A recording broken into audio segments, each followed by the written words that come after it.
If you walk through this house today, you might think it always looked like this, but it didn't.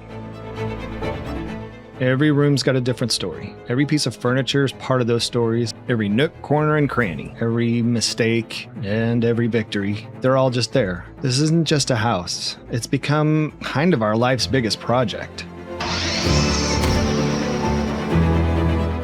When Jennifer and I bought the Wilmington House, we never planned on documenting the journey. Honestly, we were just trying to create a home we loved. Like most homeowners, we'd finished one project, then discover 3 more. One weekend turned into another, one room had become the next. Somewhere along the way, this house quietly became our favorite hobby. Looking back now, I wish we'd have filmed every minute of it. We didn't, but thankfully, we saved enough photos and videos to remember where it all began.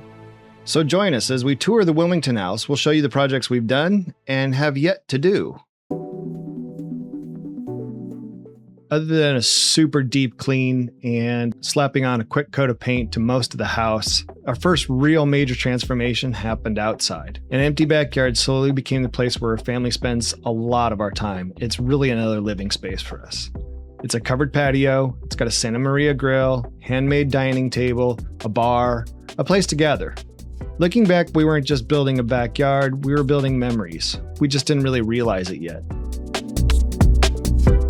Fast forward to just about a year ago, a little bit more than a year ago, I went all in on creating a YouTube channel. At first, I thought this channel was just going to be about woodworking, a sawmill. I would build some furniture, building projects, and while those things are still a huge part of what I love, something kind of unexpected happened. The projects people connected with most weren't just woodworking, they were the transformations. And after maybe 40 videos, I realized I wasn't just building furniture and making little woodworking videos, I was helping tell the story of this house. The first real transformative video we made about the Wilmington House, what was our laundry room and is now our scullery. And that's where we met Jennifer. Jennifer is not only the central person in my life, but she's become a central person in this channel. She brings a lot of personality and understanding of what needs to be done and vision to every project we do. So the scullery is really her vision, and I was just a monkey pushing buttons or hammering nails, but we get along awesome and she's the best. Happy? Very happy.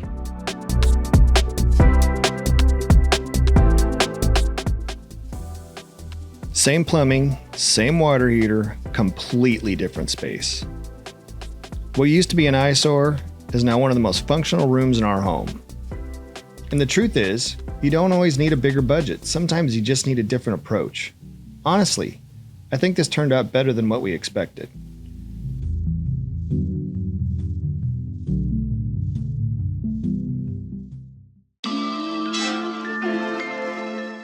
This room had become the dumping ground for everything. And honestly, it was one of the most embarrassing parts of our house. The problem was, this room is one of the first things people see when they walk into our home. And after more than 30 years, it showed.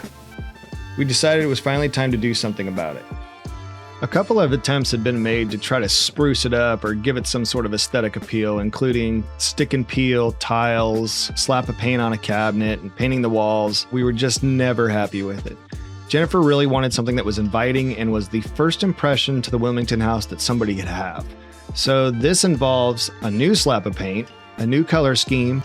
The biggest part of the puzzle was the floor. We wanted real tile with real aesthetic appeal and something that feels good on your bare feet to boot. I really wanted a custom hexagon tile entry mat in the mudroom. It's customized. It's meaning the Wilmington House, which was my grandparents' house. So we're trying to honor the investment that they made years and years ago. I was quoted about $1,800 to $2,000 to have a custom hexagon mosaic tile mat. We on Facebook Marketplace found someone getting rid of these tiles for $75. We got a whole bunch of the tiles, and we wanted to do a W for Wilmington, which was my grandparents.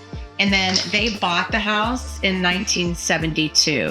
The whole mudroom is going to look like this, except for the mat. So what I've done is taken out all the black tiles, and we're using that for the lettering. We're going to go back in with these white tiles and fill in all the gaps. And if you're at all familiar with this channel, you know we love reclaimed furniture. We believe in not wasting stuff, bringing things into the house, finding pieces with good bones, refurbishing them. Sometimes that's painting, sometimes that's staining, sometimes it's rebuilding and giving better bones. And so that's what we did here.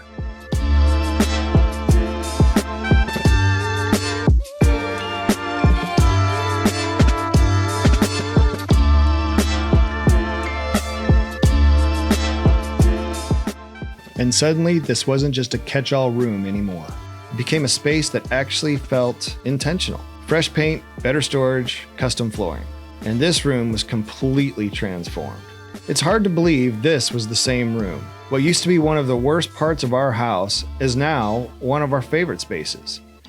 A continuation of the utility of the room that really makes a huge difference, but also aesthetically looks like something that belongs right here at the Wilmington House.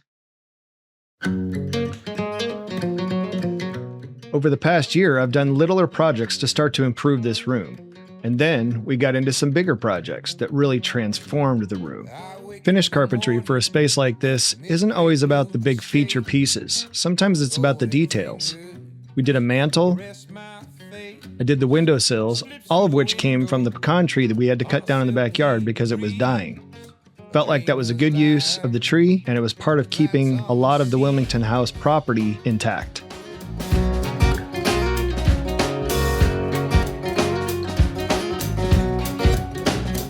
The Buffalo Room is really our formal living space. There's no TVs, there's no media in there. It's a place to sit, relax, tell stories, and enjoy each other's company. Another big part of that is that we wanted it to really be somewhat of a museum in that it displays the things that we like to keep as artifacts from our family's history. Much of that includes old books and relics that we can display and not have in storage.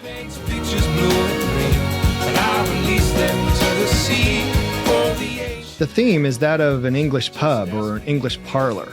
I'll let Jennifer explain a little bit. Kind of an homage to our British heritage of my side of the family and my Nana and Granddad, who we bought this house from. We have a lot of relatives over in Britain still. Shout out to the Briskers, shout out to the Foleys. The Becks say that our wealth is in our health, and we pay a lot of attention to where we get our meat, where we source our meat, and Greg does that for us every single year. One of the things that we believe in is nose to tail, and so using every part of the animal that's sacrificed to feed our family. We have a European mount for a buffalo head. We have a buffalo rug. Our daughter, Claire, designs a lot of our spaces for us, and she does an excellent job with a very elevated design. So if we find a piece with really good bones that can fit into Claire's design and modify a little bit, we will do that. We will spend some money on the hardware. We will spend some money on the lighting, those kinds of things that will keep to that elevated design for Claire. So all of this bottom part is just gonna be storage. This is a small house. Storage for what? I was gonna say that. This is a very small house, so we don't have a lot of storage for the nutcrackers that we collect, and so they've been off-site in storage, and we're trying our best to get rid of any off-site storage. Everything is either out and about and has a story to tell, or we've built in storage into the house. But the more storage we can create in a small house that's still functional and part of the design, the better. For the latest installment of our Buffalo Room series, we found a coffee table. And I think this piece is what really brings the entire room together. A cheap Facebook purchase came out to be a really wonderful centerpiece for the entire room, and we couldn't have been happier. Simple ideas, quality craftsmanship, and giving every piece a reason to exist. That's how rooms begin to feel collected instead of purchased. And that's exactly what kind of room we're trying to build here at the Wilmington House.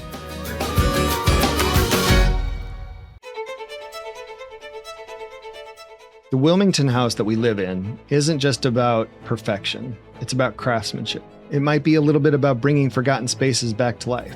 Sometimes that means restoring a piece of furniture, and sometimes it means designing an entirely new room. Sometimes it means milling a tree into lumber and watching become part of our home. Every project has a purpose. Every room tells another chapter, and we're far from finished. That said, from this point forward, every project becomes another chapter in the Wilmington House. Some chapters will be about furniture, some will be about woodworking, some will be about entire rooms, some will simply be about solving problems together. By the time we're finished, every room in this house will tell a story, and we'd love for you to be part of it. Kind of like the people who live in it, a house is never really finished, and that's why we're here. To keep learning, to keep building, keep restoring, one room, one project, one chapter at a time. Welcome to the Wilmington House.